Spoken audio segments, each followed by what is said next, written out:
Moi, je m'inscris dans le courant de la pensée post-humaniste et je propose le concept de transjectivité. Donc, c'est le terme que vous avez ici en haut. Ce concept-là, il allie les notions d'intersubjectivité et d'interobjectivité.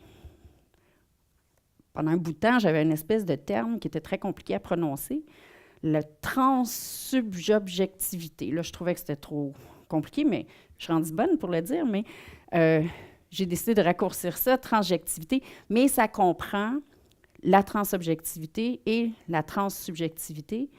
Et la raison pour laquelle j'utilise le terme trans, le préfixe trans plutôt qu'inter, qu'on utilise quand on parle d'intersubjectivité, c'est que je trouve que quand on utilise inter, ça présuppose qu'il y a deux choses qui interagissent, deux êtres qui interagissent et qui sont séparés. Alors que trans, déjà, ça indique une interaction qui est beaucoup plus mêlée, un enchevêtrement qui est probablement inextricable. Donc, trans est un préfixe que je trouve qui fonctionne mieux avec mon concept pour indiquer que les êtres sont transjectifs, ils sont toujours à la fois transobjectifs et transsubjectifs.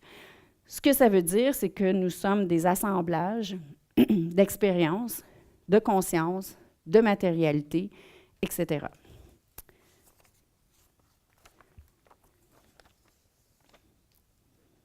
Et une chose qu'il faut aussi noter à propos de ce concept-là, c'est que c'est un concept qui vaut pas seulement pour l'être humain. C'est un concept qui vaut pour tous les êtres. Tous les êtres sont transjectifs.